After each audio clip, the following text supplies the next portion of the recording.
Welcome back to Washington Watch. My name is Joseph Backholm, sitting in for Tony today. Glad that you have joined us.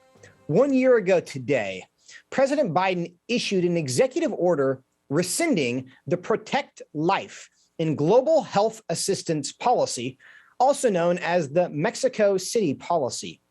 Like every Republican president since Ronald Reagan, President Trump had enacted this policy, which prevented U.S. taxpayer dollars from funding abortion or abortion providers overseas. Trump's version of the policy was particularly strong. It also cut off taxpayer funding for abortions through subcontractors. But a week into his term, President Biden revoked that policy and opened the spigot of American tax dollars to subsidizing abortions overseas.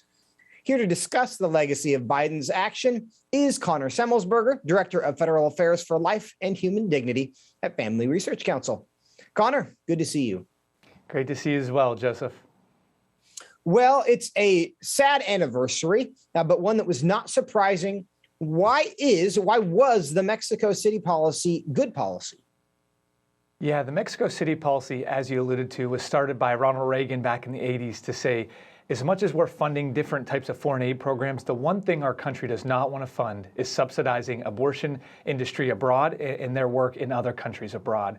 And so, like you said, every Republican president had implemented a similar Mexico City policy, maybe a few tweaks here or there, as George H.W. Bush and W. Bush put it into effect.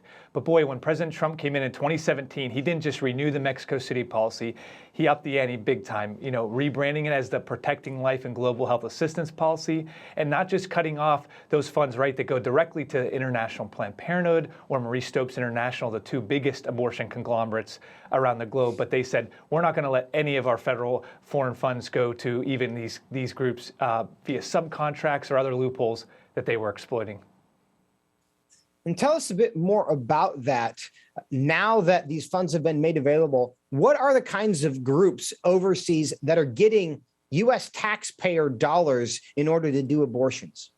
Yeah, so it's good to make clear that thankfully, since the early 70s after Roe v. Wade, we have a policy in place called the Helms Amendment, which prohibits our direct taxpayer funds going to pay for abortions directly, very similar to our Hyde Amendment here domestically.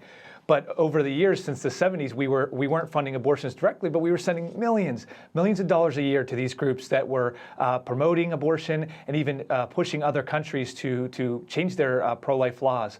And so that's what these groups are: International Planned Parenthood, Marie Stopes International, Center for Reproductive Rights Abroad, you name it. They're getting these funds.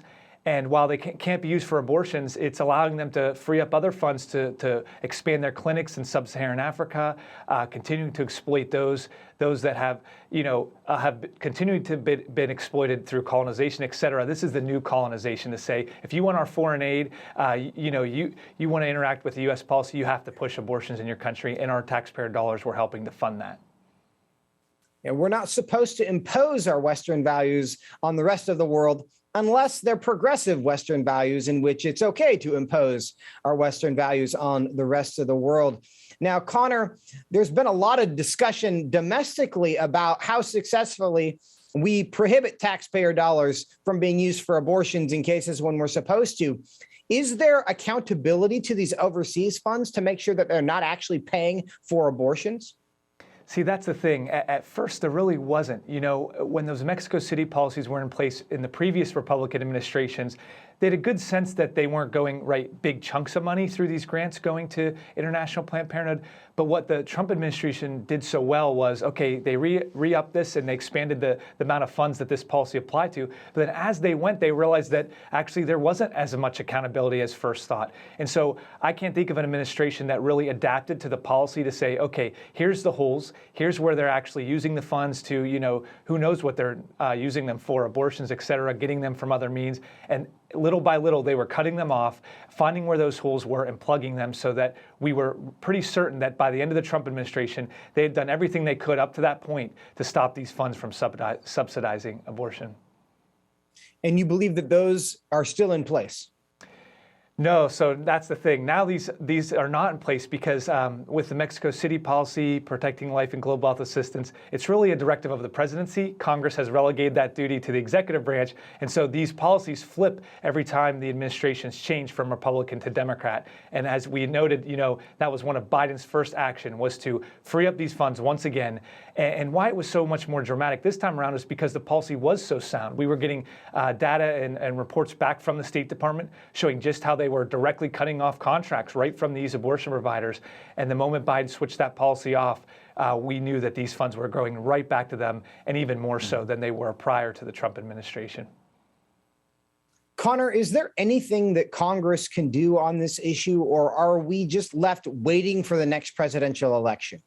That's the beauty. There's always something for Congress to do when it comes to our taxpayer funds, good and bad, but in this case, a really good thing, right? So that our policies aren't just radically changing. And even these grantees that are doing good work overseas in women's health, they don't like having these policies flip every single year that the administration changes. So what can Congress do?